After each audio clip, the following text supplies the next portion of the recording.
오늘 우리들에게 주시는 하나님의 말씀은 예레미야 4장 1절 2절 말씀입니다. 여호와께서 이르시되 이스라엘아 내가 돌아오려거든 내게로 돌아오라. 내가 만일 나의 목전에서 가증한 것을 버리고 내가 흔들리지 아니하며 진실과 정의와 공의로 여호와의 삶을 두고 맹세하며 나라들이 나로 말미암아 스스로 복을 빌며 나로 말미암아 자랑하리라. 아멘. 오늘 말씀을 의지해서 하나님께로 돌아가는 삶이라는 제목으로 말씀을 드립니다. 미국 와서 가장 많이 듣는 말 가운데 하나가 enjoy라는 말입니다. 즐겨라. 여러분의 삶을 지금 즐기고 계십니까? 즐거운 인생이 되기 위해서는 먼저 눈이 즐거워야 한다고 얘기해요. 아름다운 꽃을 본다든가 또 아름다운 풍경을 본다든가 또 여행을 통해서 새로운 것들을 몸으로 눈을 즐겁게 할 수 있어야 한다. 그렇게 얘기하고요. 두 번째로는 입이 즐거워야 된다고 얘기해요. 여러분 금강산도 식후경이다. 맛있는 음식을 먹고 또 정갈하고 또 정성이 담긴 음식들을 먹으면서 입을 즐겁게 해야 즐거운 인생이 된다. 그런가 하면 귀가 또 즐거워야 된대요. 좋은 말을 듣고 사랑이 담긴 말을 듣고 또 아름다운 새소리를 듣는다든가 아니면 내가 좋아하는 음악을 듣는다든가 등등 이렇게 귀를 또 즐겁게 해야 된대. 그런가 하면 몸을 즐겁게 해야 된대. 내가 좋아하는 일을 한다든가 좋아하는 취미 활동을 통해서 운동을 한다든가 해서 몸에 활력이 있게 몸을 즐겁게 해야 된대. 그 다음에는 마음을 즐겁게 해야 된대요. 마음을 즐겁게 하는 길은 나누고 베푸는 거라 그렇게 얘기를 해요. 그래서 어려운 사람들을 돕기도 하고 또 남과 마음을 나누고 시간을 나누고 삶을 나누는 이런 그 과정 속에서 마음을 즐겁게 해야 즐거운 인생이 된다. 그렇게 얘기합니다. 눈이 즐겁고 입이 즐겁고 귀가 즐겁고 몸이 즐겁고 마음이 즐거우면 정말 즐거운 인생이 되는 걸까? 우리가 솔로몬의 고백을 들어보면 그렇지 않은 걸 알 수 있습니다. 솔로몬은 그 누구보다도 이 세상에서의 즐길 수 있는 온갖 모든 것들을 즐겨본 사람 아니겠습니까?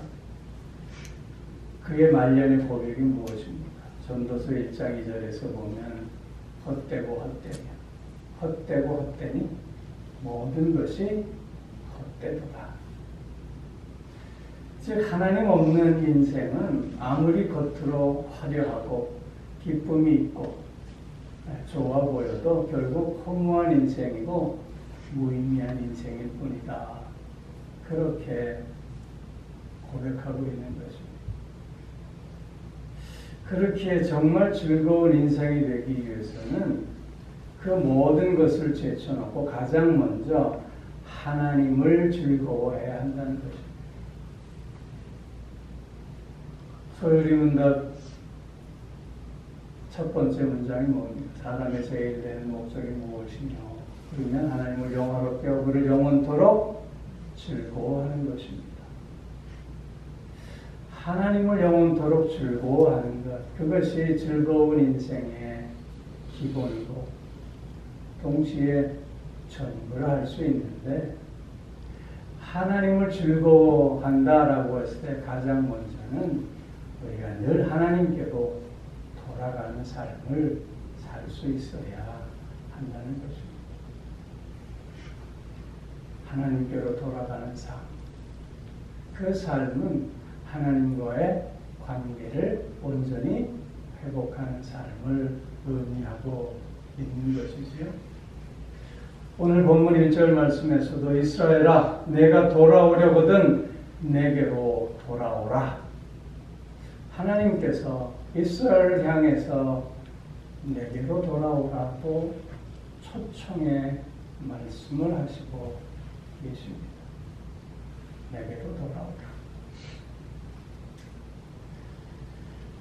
당시 예레미야 선지자가 활동하던 시대는 북왕국 이스라엘이 아수르에게 멸망한 후에 남왕국 유다는 하나님의 심판으로 말미암아 멸망한 북왕국 이스라엘에서의 교훈을 얻지 못하고 오히려 북왕국 이스라엘이 걸어간 그 길을 따라가며 멸망의 길을 계속하고 있던 때였습니다.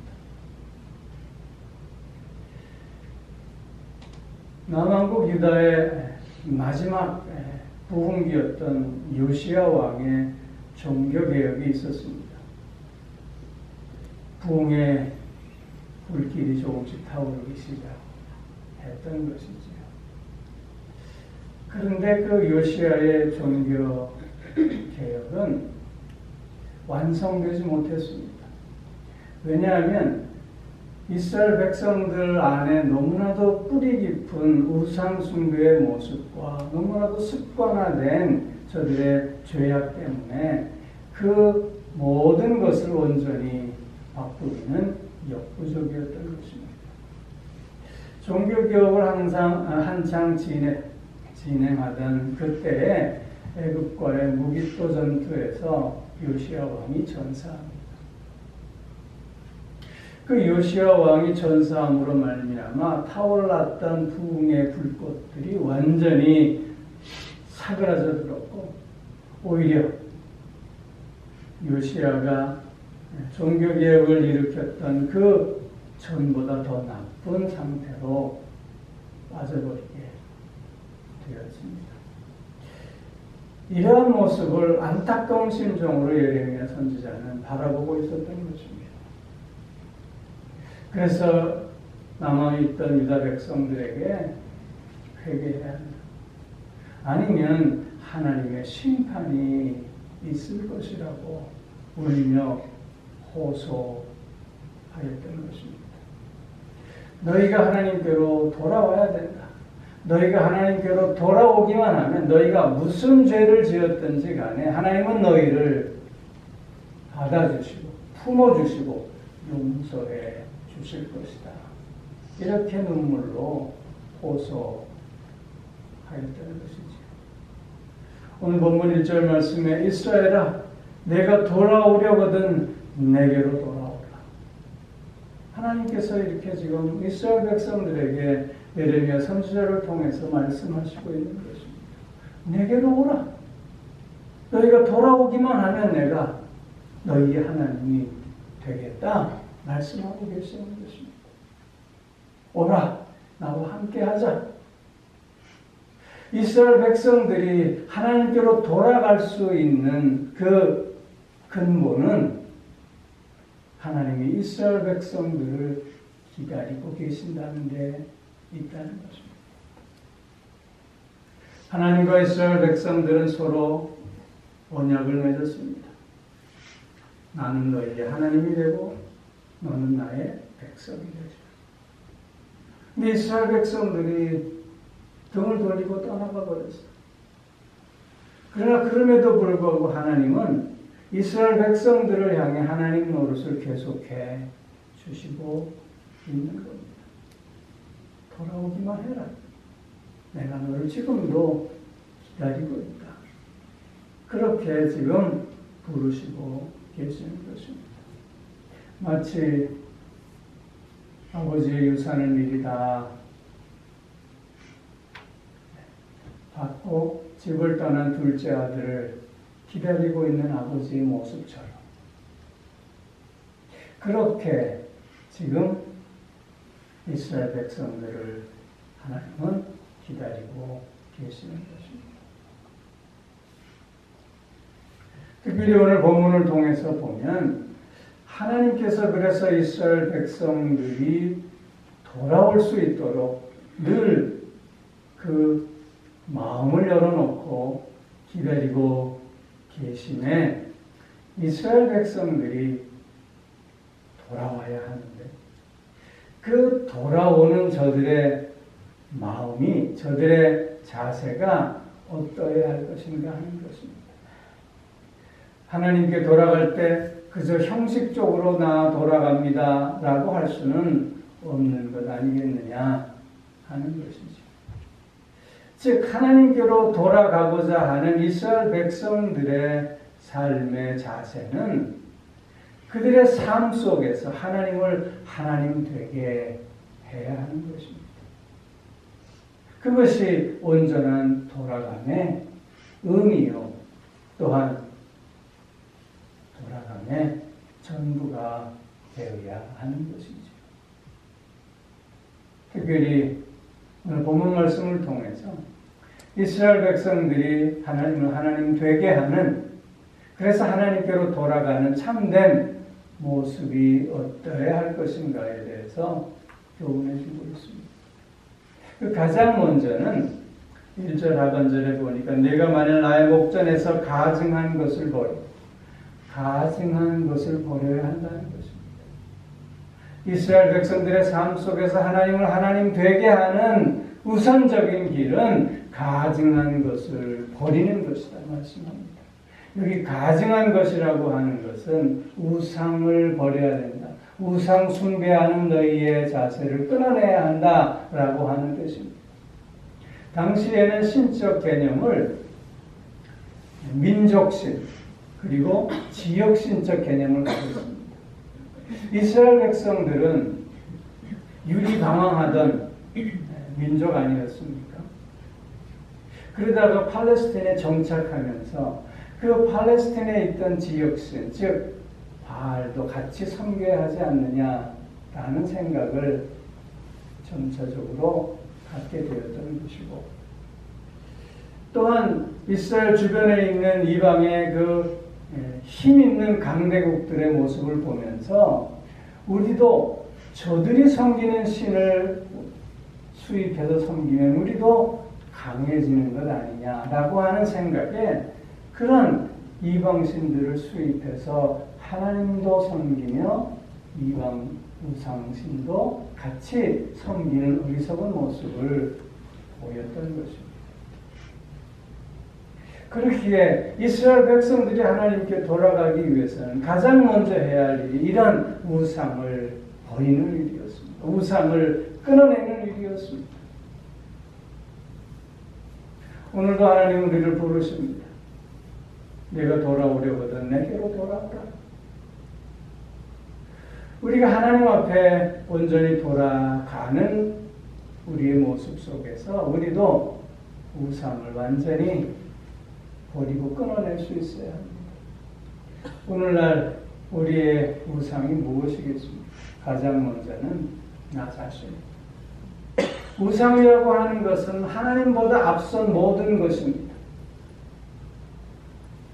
하나님보다 내가 앞서고 있을 때 그것은 나 스스로가 우상이 되어버린 것입니다. 우리가 조심해야 되는 것 가운데 하나가 교만 아닙니까? 그 교만의 모습이 어떤 모습입니까? 하나님보다 내가 앞서가는 모습을 말하는 것입니다. 우리 안에 있는 탐욕, 이것도 우상 숭배입니다. 그 탐욕도 버릴 수 있어야 합니다. 버려야만 하는 것이죠. 또한 우리 안에 있는 미움, 이것도 내가 앞서는 마음이기에 버려야 합니다. 거짓됨, 이것도 버릴 수 있어야 합니다.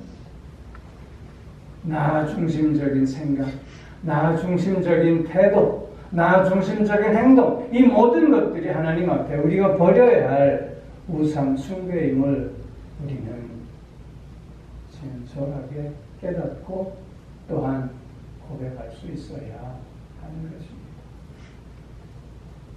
여러분의 삶 가운데 하나님은 몇 등입니까?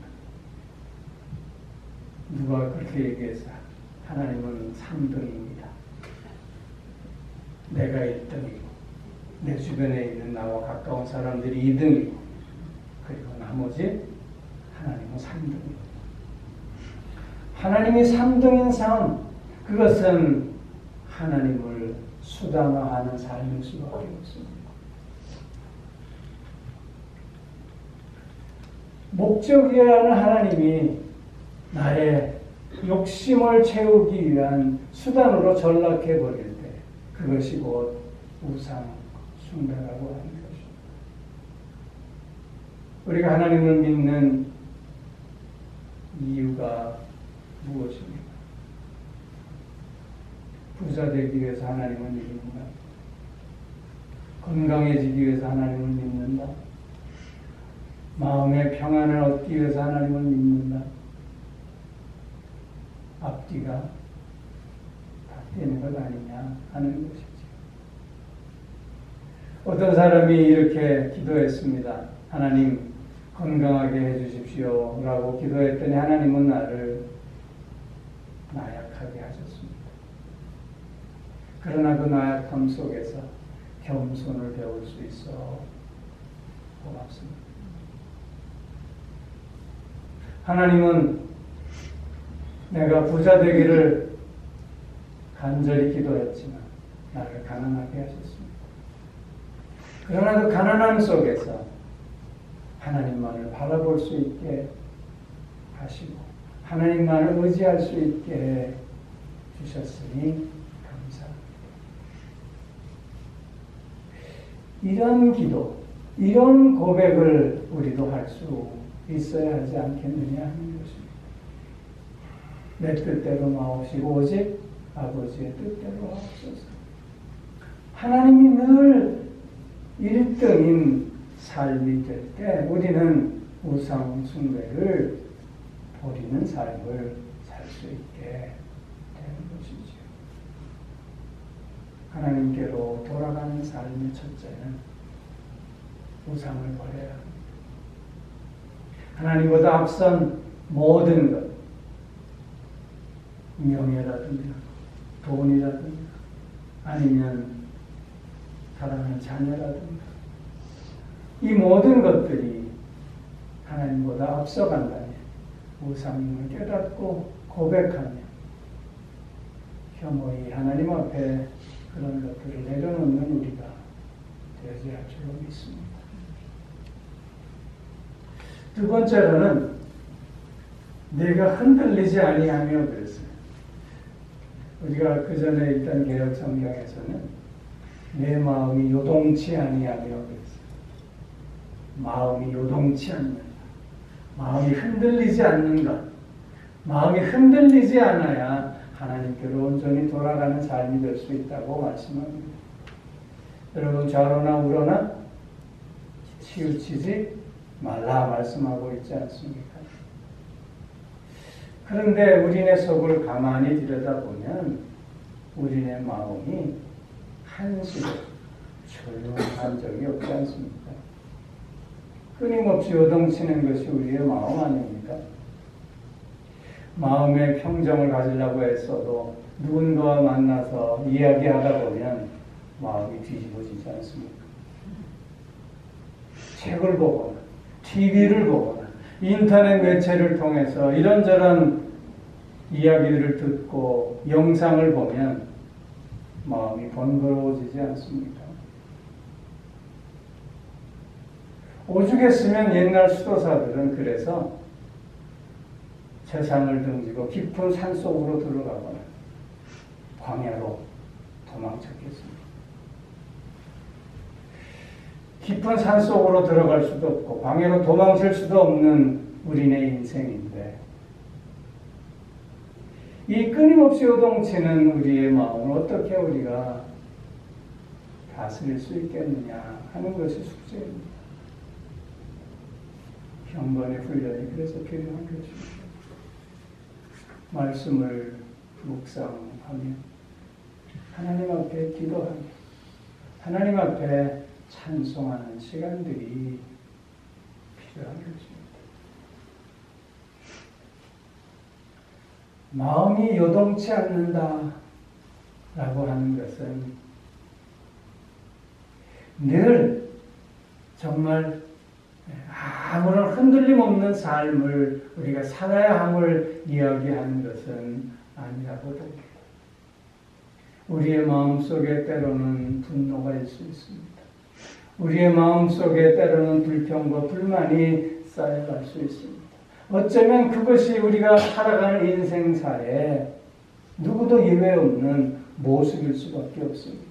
그러나 중요한 것은 우리가 꼭 깨달아야 할 것은 그렇게 마음이 분노가 일거나 불평과 불만이 쌓여갈 때 지금 내 마음이 흔들리고 있는 것이구나 라고 하는 깨달음이 있어야 하겠다는 것입니다. 그러면서 다시 한번 그 순간 내 마음을 하나님께 하나님 중심으로 돌려내려고 하는 우리들의 결단, 우리들의 기도가 있어야 하지 않겠느냐 하는 것입니다. 마음이 요동치 않는 삶, 그것은 늘 내 마음의 중심이 분명한 삶이어야 함을 의미합니다. 기분에 따라 좌우되는 삶이 아니라 환경에 따라 흔들리는 삶이 아니라 늘 하나님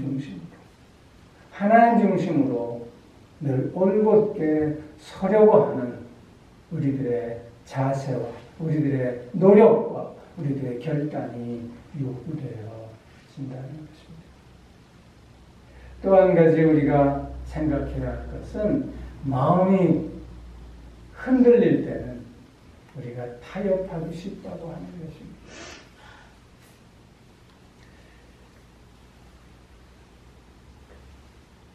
뽕도 따고 눈도 보고 또랑 치고 가재 잡고 또 누이 좋고 매우 좋고 등등 좋은 게 좋은 것 아니냐 라고 하는 이 생각 속에서 우리는 때로는 적당히 타협하려고도 합니다. 그런데 이런 타협하고자 하는 마음이 우리의 흔들림 속에서 생겨나는 마음임을 우리가 깨달을 수 있어야 하겠다는 것이죠. 저러나 우러나 너는 치우치지 말라 라고 말씀하신 하나님의 그 뜻은 언제나 하나님을 중심으로 내가 바로 설 수 있어야 하지 않느냐라고 하는 하나님의 교훈의 말씀인 것입니다. 마음이 요동치 않는 마음의 요동 속에서도 다시 그 중심을 잡아가는 우리가 되어져야 할 줄로 믿습니다. 또 한 가지는 오늘 2절 말씀에 보니까 진실과 정의와 공의로 여호와의 삶을 두고 맹세하면 그랬어요. 여호와께로 돌아가는 삶의 모습은 진실과 정의와 공의로 살아야 하는 것임을 말씀하고 있습니다. 여러분, 진실과 정의와 공의가 무엇입니까? 하나님의 성품을 말합니다. 즉 진실과 정의와 공의로 하나님의 삶을 두고 맹세한다라고 하는 이 뜻은 하나님의 삶을 따라가는, 하나님의 성품을 배우고 따라가는 삶을 의미하고 있는 것입니다. 우리는 거짓을 버리고 진실을 행하는 자가 되어야 한다는 것입니다. 나만을 생각하지 않고 이웃을 생각하며 정의를 실천하는 자가 될 수 있어야 한다는 것입니다. 때로는 내게 손해가 끼친다 할지라도, 유익하지 않다 할지라도 하나님의 선한 뜻을 붙잡고 그 뜻에 순종하며 공의를 또한 행하는 자들이 될 수 있어야 함을 말씀하고 있는 것입니다. 즉 하나님께로 돌아가는 삶은 끊임없이 하나님을 닮아가는 삶이 되어야 하나님의 성품을 따라가는 삶이 되어야 함을 강조하고 있는 것입니다. 우리가 하나님을 즐거워하는 삶의 모습이 되려면 우리의 삶 속에서 늘 하나님이 살아계셔야 합니다. 우리의 삶 속에서 늘 하나님이 하나님 될 수 있어야 하는 것입니다. 특별히 이런 삶을 살 때 오늘 2절 하반절에 그 결과가 어떻습니까? 나라들이 나로 말미암아 스스로 복을 빌며 나로 말미암아 자랑하리. 즉 이렇게 살면 너희가 복의 근원이 되고 또한 자랑이 되리라 말씀하고 있는 것입니다. 나로 말미암아 주변의 모든 사람들이 복을 받습니다. 저들에게 내가 자랑이 될 수 있다는 것입니다. 하나님은 우리를 복의 근원으로 불러주시지 않았습니까? 그 복의 근원으로 살기 위해서는 우리는 끊임없이 하나님께로 돌아가는 삶을 살 수 있어야 합니다. 특별히 세상의 많은 사람들에게 선한 영향력을 행사하기 위해서는 끊임없이 우리가 하나님께로 돌아가야 한다는 것이죠. 하나님께로 돌아가는 삶을 통해 복의 근원으로서 또한 너와 나의 자랑으로서 하나님을 영화롭게 하고 하나님을 영원토록 즐거워하는 우리 모두가 꼭 되어질 수 있도록 주의 이름으로 축원합니다.